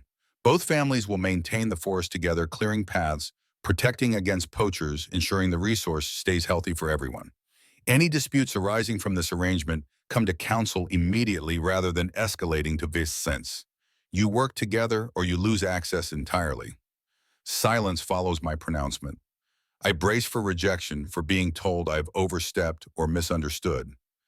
Thomas speaks first. A compromise honoring tradition while acknowledging present need. Neither family gets everything they want, but both benefit. Well reasoned. Gideon looks unhappy but nods grudging acceptance. Petra seems surprised but pleased. Several council members exchange glances, some impressed, others reserving judgment. The first trial is passed, Thomas declares. Relief hits like physical force. One down, two remaining. The second trial comes 3 days later, with no warning beyond summons to the Great Hall at dawn. I arrive to find the chamber buzzing with tension. Thomas's expression is grave when he explains. A child wandered into the forest last night and became lost. Search parties have looked for hours without success. As trial of strength, you will lead a team to find and retrieve the boy before nightfall, when temperatures drop dangerously. This is nothing like the combat test I expected. No sparring, no physical prowess demonstration. Just a child, maybe 6 years old from the description alone, and scared while I'm supposed to prove leadership capability. You have 6 warriors to command. Find the child. Time is already short. Sienna and I are both given teams sent to different sectors. Professional competition with life or death stakes. My warriors look skeptical. Some are veterans who fought for decades now, taking orders from the girl who scrubbed floors weeks ago. But they follow Harper's second in command to the forest's edge, maintaining discipline, if not enthusiasm. Form a line 20 paces between each person. We move east from the child's last known location, sweeping in grid pattern. Anyone with tracking experience call out signs. Everyone else watch for disturbed undergrowth or fabric caught on branches. We move quickly but thoroughly. They obey more from habit than conviction. But as we push deeper into the forest, something shifts. My wolf stirs close to the surface, senses sharpening beyond human capability. I notice details others miss: small footprint in mud-broken twig at child height, faint scent of fear carried on wind. He went east, then doubled back north, probably disoriented, circling. One warrior challenges me. How can you possibly know that? Because I spent 15 years learning to track threats by the smallest signs. Trust me or don't, but I'm following this trail. I redirect the search, pushing them hard. The sun drops toward horizon shadows lengthening through trees. We're running out of time and everyone knows it. My wolf surges forward with sudden certainty, pulling me toward a fallen log, barely visible in undergrowth. I drop to my knees, peering underneath. A small face stares back, tear-streaked and terrified. Found him. The relief is palpable. The boy Finn named after my biological father in coincidence that makes my chest ache crawls out shaking from cold and fear. I wrap him in my cloak, speaking gently. You're safe now. Let's get you home. The warriors who doubted now look at me differently, respect replacing skepticism, recognition that maybe the Alpha King isn't crazy for choosing kitchen servant as potential Luna. We return to find Sienna's team empty-handed. She's gracious in defeat, genuinely happy the child is safe, even though it cost her the trial. Thomas's pronouncement carries weight of finality. The trial of strength tests capability under pressure. Ember Ashford succeeded where experience and training were not enough. She trusted her instincts and saved a life. The second trial is passed. 2 down, 1 remaining. The third trial is scheduled for the following evening during full moon. The trial of heart, most difficult to quantify, most subjective in judgment. I wait in my quarters as sunset paints the sky crimson and gold, trying to calm breathing that comes too fast. Wisdom and strength were challenges I could prepare for, skills I could develop. But heart, how do you prove something so intangible? The summons comes as darkness falls. Not to the great hall this time, to the courtyard where torches burn in circles around ancient stone platform. The council waits in the moonlight, expressions grave. KL stands among them, but something in his posture screams alarm. Harper looks tense, hand near her weapon. Thomas's voice carries resignation I don't understand. For your final trial, you must face truth from your past. You must confront your greatest fear and prove you have conquered it. Guards step forward. Between them, bound and furious, stands Warren Graves. The world narrows to that single figure. My father, no, the man who called himself my father. The man who tortured me for 15 years, who killed my mother, who tried to destroy everything I am. I thought he was safely exiled. Thought I'd never have to see his face again. He was intercepted attempting to return. Thomas explains, words heavy. Violated his exile. We've been holding him for this purpose.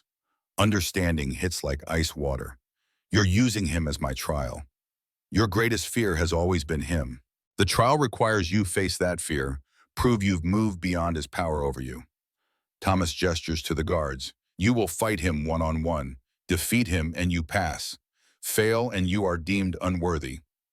Kale moves forward, objection already forming. This is barbaric. She shouldn't have to. It is tradition, another council member cuts in. Marcus Vale, Sienna's uncle, voice carrying satisfaction I don't understand. The trial of heart requires facing deepest fear. For Ember, that fear has a name and a face. Warren's eyes lock on mine, burning with hatred and something worse, satisfaction. He's been given one final chance to hurt me, sanctioned by the very council that exiled him. Look at you, playing at being strong, playing at being worthy. But I see the truth.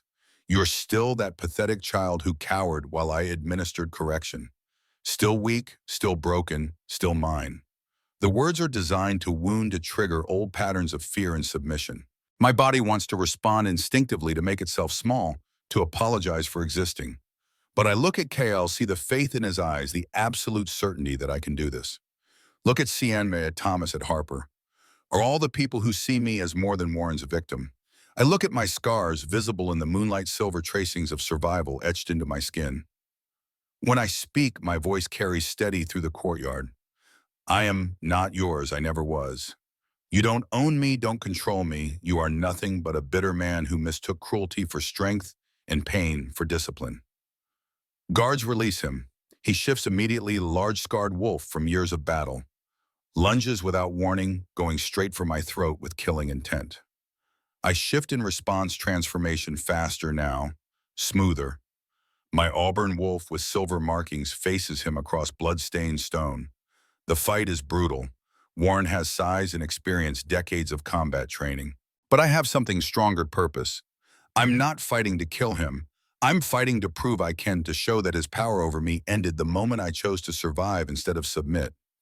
He attacks with confidence of someone who dominated me entire life.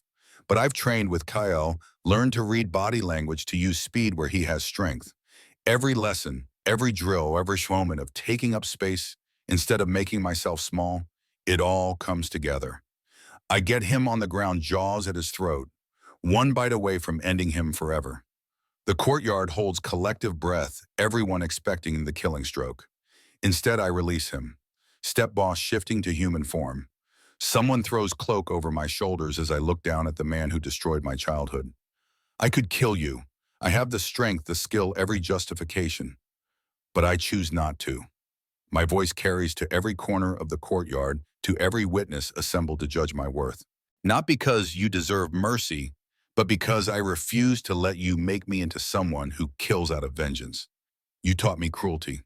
I choose compassion. You taught me hatred. I choose to be better than everything you tried to make me. I turn to the council.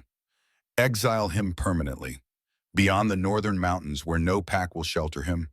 Let him live with consequences of his actions. But I will not be his executioner. Silence. Then Thomas steps forward, aged face showing something that might be awe. The third trial is passed. By showing mercy to one who showed you none, you have proven the greatest strength of all strength of character. The words echo through the courtyard. Then slowly the pack begins to howl. Acceptance, approval, recognition that I earned this position through merit rather than charity or political maneuvering. Warren is dragged away screaming threats that no longer carry weight. Marcus Vale watches with expression. I can't read something calculating behind his eyes. But in this moment, I don't care about political machinations or future complications. I've faced my greatest fear and chosen mercy.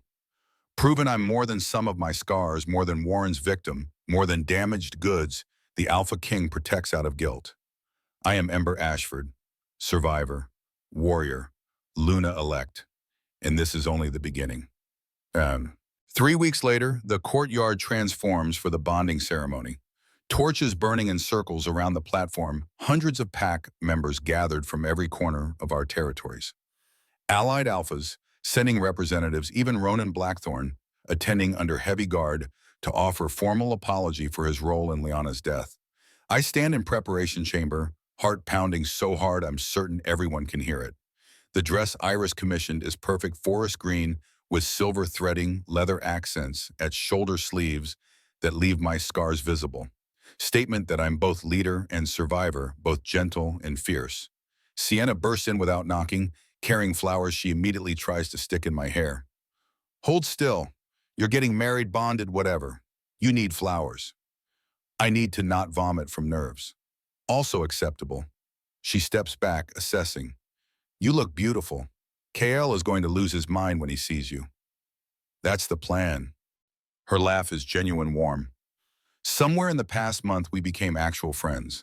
The impossibility of it still surprises me.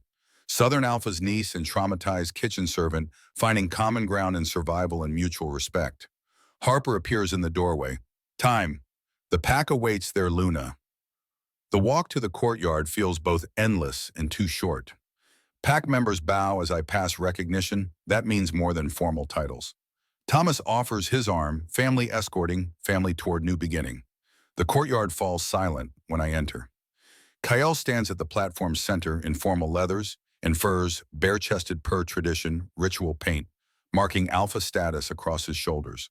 Storm gray eyes find me immediately expression, cycling through awe and want, and something tender enough to make my breath catch. We meet at the platform. Thomas steps forward to officiate as eldest council member. We gather under witness of moon and stars to bind our Alpha King to his chosen Luna. The trials have been passed. The pack has been consulted.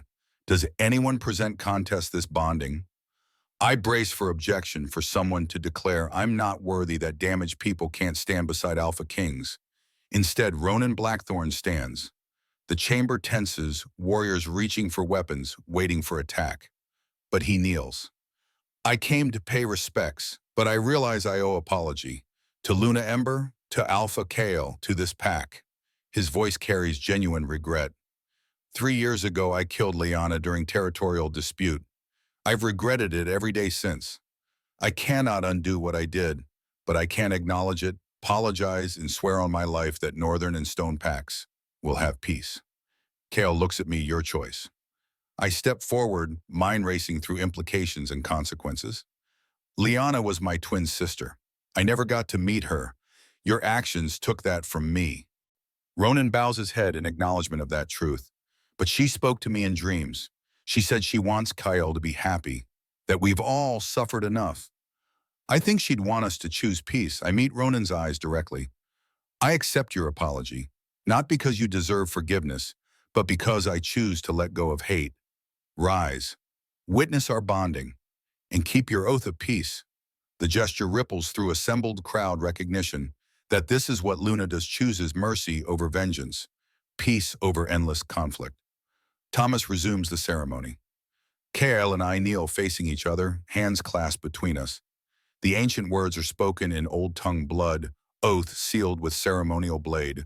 Our palms pressed together as power surges through the connection. The mate bond snaps into place, fully wolves recognizing and accepting each other with certainty that transcends conscious choice. It feels like coming home, like finding missing piece I didn't know I was searching for. Then comes the marking. Kyle shifts partially canines, lengthening eyes going gold. His breath is warm on my throat when he whispers mine. Yours. The bite transforms pain to possession to belonging. His mark blooms on my throat, visible declaration that I'm claimed mated Luna. My turn to mark his shoulder above his heart, sealing the bond that nothing can break. Power explodes around us. Silver light manifesting above my head, descending like blessing. The Luna crown appears for the first time, not physical object, but spiritual manifestation woven from moonlight and ancient magic. It settles onto me, comfortable and right, like it was always meant to rest here. Thomas raises his hands to the assembly. Behold your Alpha King and Luna bound by blood, blessed by moon, witnessed by pack. The howling begins, approval celebration, joy echoing through the night until it feels like the mountains themselves are singing. But the moment shatters when explosion rocks the eastern wall. Smoke and chaos, erupting guards, shouting warnings, the celebration transforming to crisis and heartbeats. Marcus Vale appears on the rampart crossbow loaded with silver bolt aimed at Kyle's unprotected back. If I can't have power, no one will. He fires. Time slows. The bolt flies toward Kyle, who's turned away protecting a child from debris. My instinct screams to throw myself between them.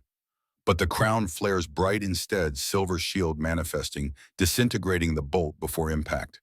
The power awakens, fully protective magic combat enhancement pack, bond amplification all flooding through me at once. I leap toward Marcus with speed that shouldn't be possible, landing on the rampart in single bound. He swings at me with a blade that shatters against Crown's shields. You could have been nothing. I gave you a chance to walk away.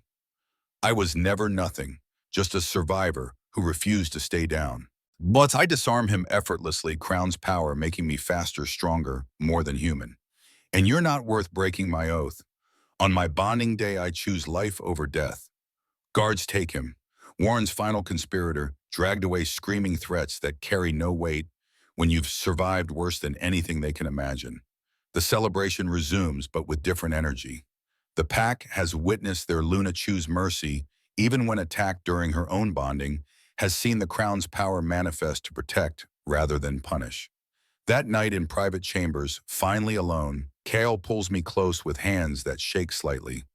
You're terrifying when you're glowing with ancient magic. You're turned on by terrifying. Noted.